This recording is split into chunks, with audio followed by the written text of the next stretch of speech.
Je suis très heureux aujourd'hui de vous parler à propos d'une maladie. On dit qu'on parle de maladie rare, mais on va voir qu'elles ne sont pas aussi rares que ça. Les maladies héréditaires du métabolisme sont des maladies qui sont individuellement rares, mais collectivement, elles sont fréquentes. Ils peuvent se voir à n'importe quel âge, chez le nouveau-né jusqu'à l'âge adulte. La présentation généralement est non spécifique et l'expression, il peut être aigu comme il peut être chronique, il peut atteindre tous les organes. Il se révèle dans un contexte d'urgence. Ils peuvent être traitables, c'est très important, il faut s'acharner à chercher l'étiologie. Ils sont responsables malheureusement de deuil, de décès et d'handicap. Les maladies traitables doivent être évoquées en premier lieu. Le pédiatre, il doit premièrement évoquer une maladie héréditaire du métabolisme. Deuxièmement, il va essayer d'organiser les prélèvements à visée diagnostique et commencer le traitement.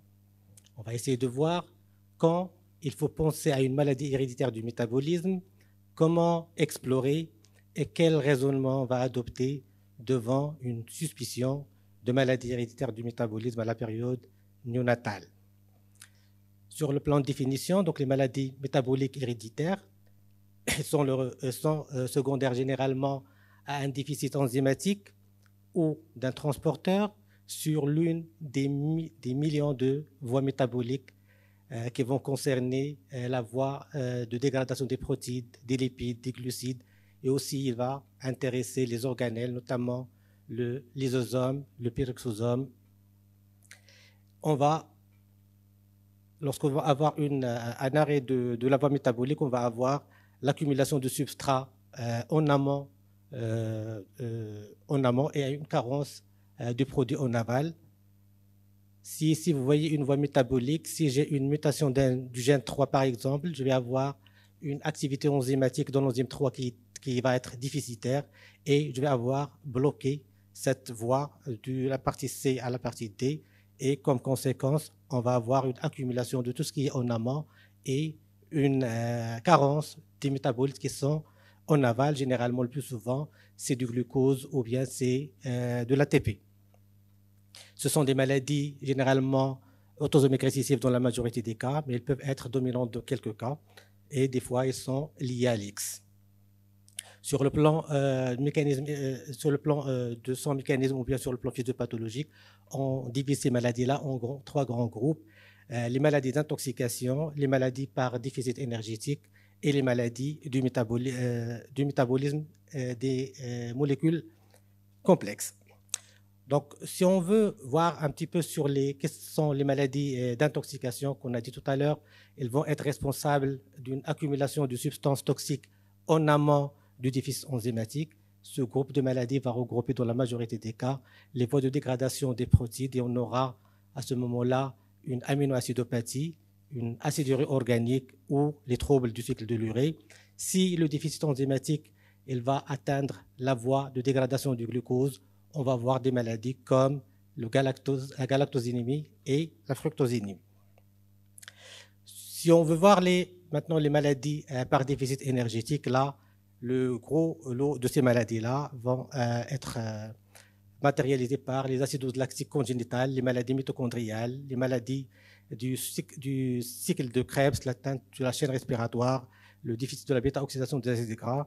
On va voir que ces maladies-là, malheureusement, il n'y a pas beaucoup de choses à faire devant ces maladies par déficit énergétique. Par contre, les maladies du métabolisme des molécules complexes, donc là, on a le temps pour que le malade va développer ces maladies-là. On peut faire des diagnostics des fois à la période néonatale, mais des fois, les symptômes vont apparaître progressivement au cours de la vie. Est-ce que ces maladies, quel est l'âge de révélation de ces maladies-là? Donc, on va voir que tant que l'activité enzymatique elle est effondrée, elle est nulle, que les symptômes vont apparaître tôt dans la vie, dans la période néonatale, et les symptômes vont être un peu sévères. Il faut savoir aussi que les maladies héréditaires du métabolisme, dans la majorité des cas, elles commencent après la naissance, mais il faut savoir que les maladies par déficit énergétique, elles peuvent commencer au anténatal, alors que les maladies par intoxication, elles commencent à partir d'un intervalle libre après la naissance. Quant aux maladies par l'atteinte des molécules complexes, la symptomatologie elle est progressive, il peut commencer au non-anténatal et apparaître à l'âge chez l'enfant, chez l'adulte, à n'importe quel âge. Maintenant, si on veut penser à un contexte, on va penser à une maladie héréditaire du métabolisme. Quels sont les signes d'appel anténataux, quels sont les signes d'appel postnataux? Donc, on va essayer de chercher ces signes-là qui vont nous orienter pour coordonner les bilans biologiques et commencer les thérapeutiques adéquates. Donc, pour les signes d'appel anténataux, premièrement, on va voir l'anasarque. L'anasarque, c'est un signe très important. Il peut avoir de multiples étiologies, mais il faut penser à une origine métabolique. Si vous avez des antécédents de mort fœtale, notion de fausse couche, notion de mort-né, une consanguinité, après avoir bien sûr éliminé une infection, une malformation, avoir un karyotype normal. Et si vous voyez deux nouveau-nés du service, donc le premier il est atteint d'une gangliosidose AGM1 et le deuxième il est atteint de maladie de Salah. Ce sont des malades qui ont été confirmés génétiquement. Aussi au non-anténatal, on peut voir aussi si on trouve que le fœtus a des reins hyperéchogènes, il faut penser au syndrome cérébro-hépatorénal ou syndrome de Zellweger. On peut penser aussi au déficit de la bêta-oxydation des acides gras. On peut avoir aussi des signes anténataux comme des anomalies cérébrales, type anomalie de la gération, hypoplasie du corps calleux, micro- ou macrocéphalie. Une cardiomégalie ou cardiomyopathie qu'on peut dépister au non-anténatal, il peut être le signe d'une maladie métabolique, notamment la maladie de Pompe, comme il a été précisé ce matin par notre ami de Tanger. Sinon, maintenant, le nouveau-né, il est né. Contexte, on va penser à une maladie héréditaire du métabolisme. Les signes cliniques, malheureusement, sont peu spécifiques. Ils sont identiques à ceux de tout nouveau-né malade. Ça peut être une détresse respiratoire, le nouveau-né est polypnéique, un refus d'alimentation, une mauvaise succion, alternance vomissement, diarrhée ou déshydratation. Sur le plan neurologique, on peut avoir une hypotonie, une léthargie, convulsion, OK. Tous ces signes sont, dans la majorité des cas, nous, on pense à une infection en premier lieu. Mais si vous avez que ces signes ne reçoivent aucune explication franche et immédiate, il faut penser à une maladie héréditaire du métabolisme. C'est l'association de ces signes sans cause évidente qui doit vous faire évoquer une maladie héréditaire du métabolisme. Mais toujours en réalité, toujours, il faut penser devant tout nouveau-né qui naît à terme, qui est malade, il faut penser en premier lieu à une infection, deuxième lieu, une infection, troisième lieu, une infection. Il faut chercher par l'interrogatoire, par l'examen clinique, les explorations biologiques pour éliminer une infection. Sinon, ça peut être une malformation, ça peut être un traumatisme, une souffrance néonatale, une perturbation hydroélectrolytique, mais il faut garder toujours à l'esprit qu'une maladie héréditaire du métabolisme peut avoir les mêmes symptômes que les autres maladies.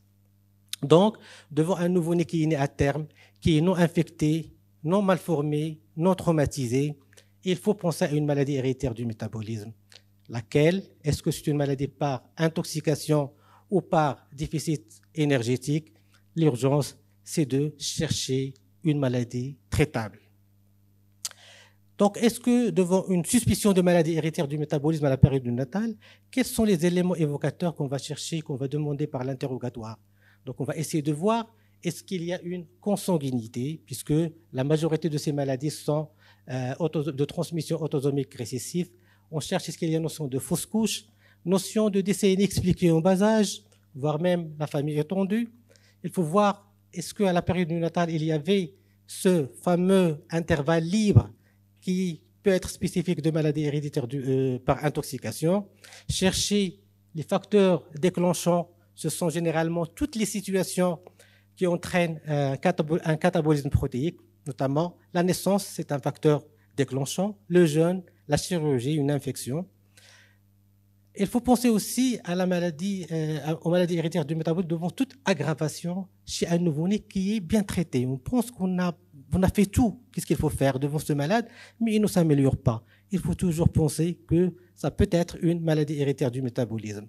Donc, évoquer une maladie héréditaire à titre systématique, quel que soit, même s'il est rare, quel que soit le tableau clinique que vous avez devant vous, parmi les autres étiologies, donc on pense à l'infection, à la souffrance, mais il faut dire aussi, ça peut être, pourquoi pas, une maladie héréditaire du métabolisme.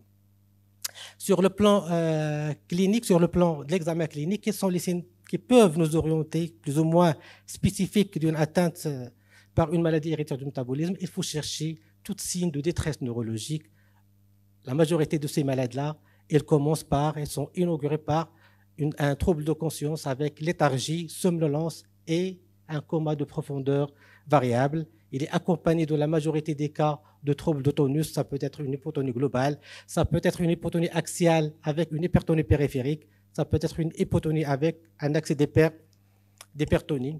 On peut avoir aussi des mouvements anormaux, type trémulation, mouvements répétés de flexion-extension ou des myoclonies. Des fois, on peut avoir des troubles neurovégétatifs, voire des convulsions.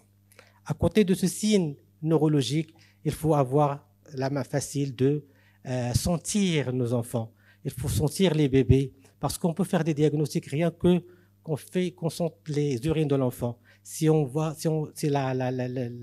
l'odeur est de sirop d'érable ou bien un caramel brûlé, on va penser à une leucénose.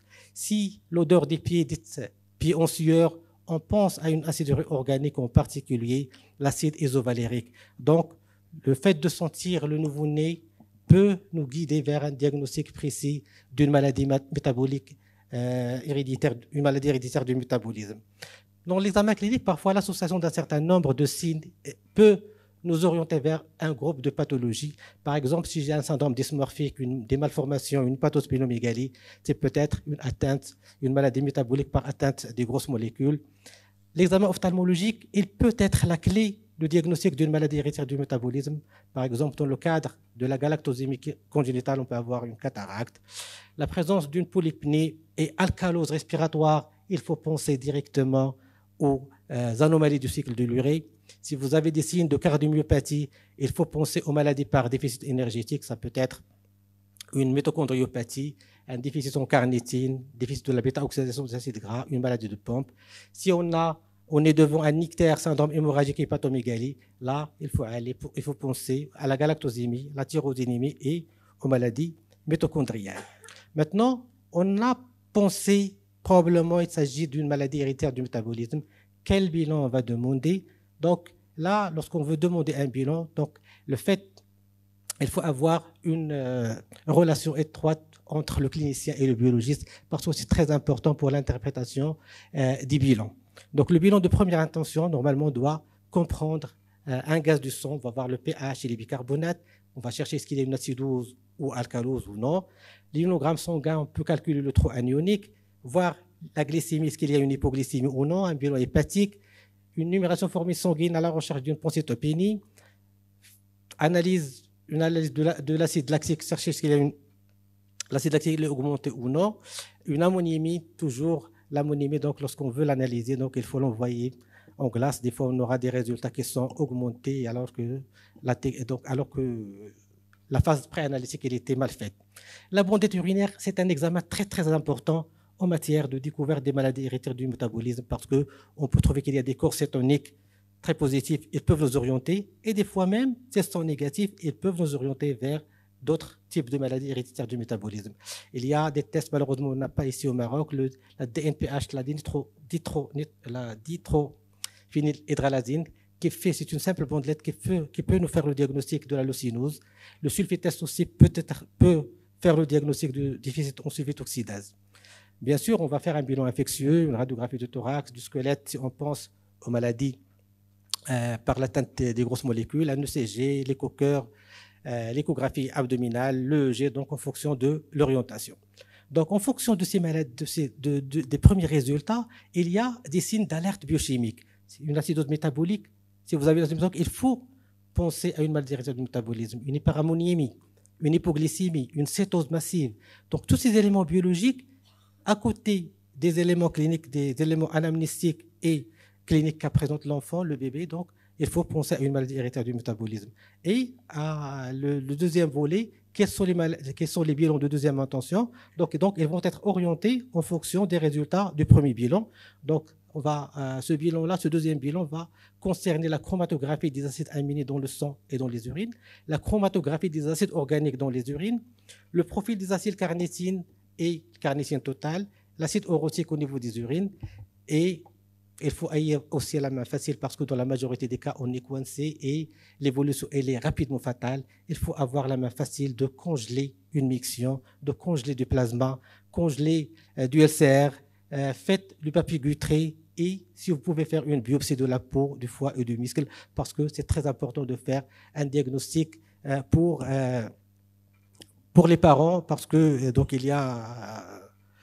donc il faut avoir un diagnostic parce qu'il y a une il faut on va peut-être conseiller les parents pour les prochaines grossesses. Donc à partir de ces trois bilans biologiques que j'ai dit tout à l'heure, le pH, le bicarbonate, l'ammoniumie et l'existence ou non d'une cétose massive au niveau des urines, on peut faire un certain nombre de diagnostics. Par exemple, si vous avez une cétonurie massive avec acidose, il faut penser à l'acidurie organique. Si vous avez une alcalose et l'hyporammonémie, c'est un déficit du cycle de l'urée. Si vous avez une cétonurie qui est négative avec acidose, pas d'acidose et pas d'hyperammonémie, là on pense à une leucinose. Quelles sont les caractéristiques de ces trois groupes de maladies qu'on a vu tout à l'heure? Donc les maladies du métabolisme par intoxication, donc on a dit tout à l'heure qu'il y a une accumulation de corps toxiques dans l'organisme. Il y a absence de conséquences sur le développement embryo-fœtal puisqu'on a dit tout à l'heure que le fœtus dans les maladies d'intoxication, donc il est sauvé parce qu'il épure tous ces toxiques par les enzymes maternelles. Les facteurs déclenchants sont toutes les situations de catabolisme qu'on a dit tout à l'heure. Il existe toujours un intervalle libre avant l'apparition des symptômes et cet intervalle libre va être variable, il peut être de quelques heures, de quelques jours, voire même quelques années et il est variable en fonction de la sévérité de déficit enzymatique et aussi il est variable en fonction de l'alimentation. Les signes cliniques d'orientation vers une maladie d'intoxication, c'est notamment des signes digestifs, anorexie, vomissement, les signes neurologiques, somnolence, coma, convulsion et parfois même des signes psychiatriques type confusion et hallucination. Sur le plan biologique, toujours vous allez avoir soit une acidose, cétose, hyperammonémie ou hypoglycémie, ce sont des éléments orientateurs vers une maladie d'intoxication. Le diagnostic, généralement, il repose sur la chromatographie des acides aminés et la chromatographie des acides organiques urinaires. La plupart de ces maladies sont traitables par épuration extracorporelle, par des régimes spéciaux et des médicaments épurateurs. Quant aux maladies métaboliques par déficit énergétique, là, il n'y a pas grand-chose à faire si rien que faire le diagnostic de la maladie et conseiller les parents. C'est un déficit de production ou d'utilisation de l'énergie. Les manifestations prénatales, là, elles sont possibles. Il n'y a pas d'intervalle libre. Les maladies peuvent commencer dès la naissance, la maladie peut commencer dès la naissance. Et les organes cibles, ce sont tous les organes qui nécessitent de l'énergie, en particulier le foie, le cœur, le cerveau, le muscle. Les facteurs déclenchants, ce sont les facteurs de catabolisme. Et les signes cliniques de déficit énergétique, généralement, ce sont les signes d'atteinte cardiaque, les signes d'atteinte musculaire et hépatique. Le diagnostic, on peut le faire par le dosage de la recherche de l'hypoglycémie, des corps cétoniques, les acides gras libres, la carnitine et le profil des acides carnitine. Malheureusement, un petit peu de ces maladies sont traitables, la majorité, il n'y a pas de traitement spécifique. Quant aux maladies du métabolisme des molécules complexes, généralement, il y a une anomalie de synthèse ou de dégradation de molécules complexes. Il y a une interférence possible avec le développement embryo-fœtal parce que la maladie peut commencer en anténatal. Absence de circonstances déclenchantes. Les symptômes sont chroniques d'apparition progressive. L'exemple type, c'est celle des maladies lysosomales. Le diagnostic, généralement, on peut le faire par l'étude de l'activité enzymatique et par l'étude génétique. Les thérapeutiques, il existe des maladies où il y a un traitement enzymatique substitutif. D'autres, le traitement, c'est la greffe de moelle osseuse. Ici, ce tableau, donc, on a les différents types de maladies héréditaires du métabolisme découvertes à la période néonatale et les signes cliniques et le bilan biologique, qu'est-ce qu'il va montrer. On va prendre quelques exemples. Par exemple, si vous avez une détresse neurologique sans acidose, avec cétose, le plus souvent, le nouveau-né va présenter de façon progressive au cours des 5 premiers jours de vie, 5 à 10 premiers jours de vie, un coma qui est lentement progressif avec des mouvements de boxage et de pédalage. C'est un signe très, très important. Il faut penser à une maladie spécifique. Il y a une hypertonie périphérique, mais il y a une odeur caractéristique des urines. Ce sont les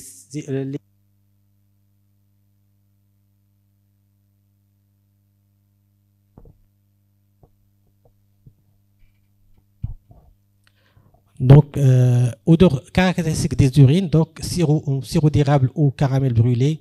Les gaz de sang, il n'y a pas d'acidose, il n'y a pas d'hyperammonémie. La bondette urinaire peut montrer une cétonurie. Là, il faut penser à la leucénose. La confirmation se fait par la chromatographie des acides aminés dans le sang.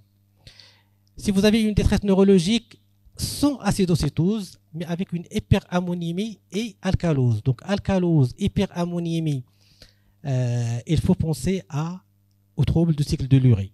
Ce sont des malades c'est des nouveau-nés qui vont présenter aussi de façon progressive une encéphalopathie, donc avec coma qui est rapidement réactif et convulsion.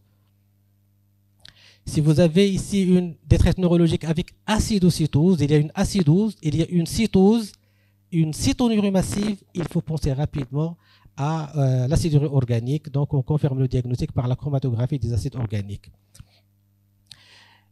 Si vous avez une détresse énergétique avec acidose et hyperammonémie, là, donc, il faut penser aux troubles de la bêta-oxydation. Dans ce cadre-là, donc, la cétonurie, il est négative, donc il n'y a pas de cours cétonique, bien que l'enfant, il est en acidose, mais il n'a pas de cours cétonique au niveau des urines. Donc, on pense aux troubles de la bêta-oxydation. Une détresse neurologique avec acidose lactique, là, c'est l'atteinte par déficit énergétique. Ce sont les maladies, les acidoses lactiques congénitales, les déficits du pyruvate déshydrogénase ou pyruvate carboxylase, déficit du cycle de l'urée, déficit de la chaîne respiratoire. Mais si vous avez une détresse neurologique avec un coma, avec hypotonie, myotonie, convulsion, mais vous n'avez ni acidose, ni hyperammonémie, bondette urinaire normale, il y a quand même un certain nombre de diagnostics auxquels il faut penser, notamment l'hyperglycémie sans cétose, déficit en sulfite oxydase, convulsion vitaminesensible et déficit en neurotransmetteurs. Ce tableau-là, il résume les différentes caractéristiques qu'on peut trouver rien que par l'interrogatoire et les premiers examens complémentaires. On peut faire des diagnostics de maladies, de détresse néonatale, détresse neurologique néonatale par intoxication ou par déficit énergétique. On peut avoir aussi un problème néonatal et hépatomégalie. Et là, en fonction de l'existence d'une hypoglycémie, d'une insuffisance hépatocellulaire, d'une cholestase ou d'une hépatosplénomégalie, on peut avoir une orientation étiologique vers une maladie particulière. Principes du traitement sont des maladies. Le traitement généralement est non spécifique, il est symptomatique en premier lieu, mais la prise en charge énergétique, donc avec arrêt de l'alimentation, supprimer les apports toxiques, protéines, lipides, si suspicion d'anomalie de la bêta-oxydation des acides gras, galactose et fructose si on pense à le cas échéant, stopper le catabolisme et stimuler l'anabolisme, traitement spécifique par un cocktail vitaminique et la carnitine, et utiliser un épurateur de toxiques type benzosodium et de sodium en cas d'hyper. Donc avant de terminer, il y a des cas cliniques rapides. Donc vous avez un nouveau-né qui est âgé H30 de vie. Elle a une grossesse qui est menée à terme, accouchement RAS. Il présente une hypotonie avec une détresse respiratoire, refus s'alimenter, léthargique. Il est polypnique, tachycarde, il est déshydraté, il a une détérioration neurologique inexpliquée. Et sur le plan biochimique, vous avez rapidement une acidose avec une cétose au niveau des urines, une hyperammonémie. Donc l'acidose avec cétose et l'hyperammonémie, il faut penser à un déficit, une acidurie organique. Donc on confirme le diagnostic par la chromatographie des acides organiques et le profil des acides carnitine. Un nouveau-né qui est G3 de vie, il est hospitalisé pour convulsion, il est issu d'une grossesse menée à terme avec un Apgar 8-9, pas de cas similaires dans la famille, pas de notion de vomissement ni trouble de succion, il est apéritique, il est polypnique. Sur le plan neurologique, il a développé une léthargie, une hypotonie progressive vers un coma et convulsion. Sur le plan électrolytique, glycémie est normale, les cours cétoniques sont négatifs. Sur le plan biologique, les gaz de sang, donc on a un pH 7,50 donc on a une alcalose, pas de cours cétonique au niveau des urines, il y a une hyperammonémie. Là, donc il faut penser au déficit du cycle de l'urée. La confirmation va se faire par la chromatographie des acides aminés dans le sang et par l'acide urotique urinaire pour voir exactement quelle enzyme qui est responsable de ce déficit. Troisième et dernier cas, donc un nouveau-né à terme, allaitement maternel, G3, il a présenté donc mauvaise prise du sein, vomissement, léthargie progressif, hospitalisé à J7 de vie pour une hypotonie axiale. Et là, l'examen montre une hypotonie axiale, mouvement de boxine de pédalage. J'ai dit tout à l'heure que devant tout mouvement de boxine pédalage, penser à une maladie particulière, maladie spécifique. Donc l'examen, il est normal, glycémie, calcémie normale, gaz du sang normal, pas d'hyperammonémie, donc lactate normal, cours cétonique, une croix, odeur particulière des urines en caramel, donc il faut penser à l'hallucinose, on confirme le diagnostic par la chromatographie des sites amines dans le sang.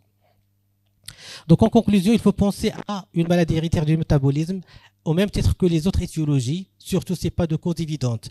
Plusieurs tableaux cliniques peuvent se dresser. Le premier, lorsqu'on pense à une maladie d'intoxication, l'association de signes digestifs, neurologiques et psychiatriques doit vous faire évoquer une maladie héréditaire par intoxication. La présence ou bien l'association de signes cardiaques, musculaires et hépatiques, il doit vous laisser penser à une maladie héréditaire du métabolisme par déficit énergétique.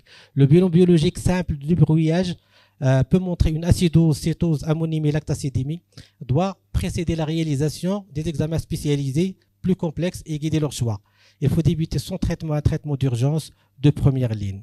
Je termine par ce schéma-là, donc cette photo-là, pour vous dire que dans les pires moments qu'on passe, toujours, on essaye de passer le cap en analysant dans ce cas-là l'interrogatoire, l'examen clinique avec les simples examens complémentaires qu'on peut demander. On peut avoir un diagnostic et on peut commencer un traitement. Et je termine aussi par cette citation de Shakespeare qui dit que une rose de n'importe quel autre nom sentirait aussi bon. Je vous remercie.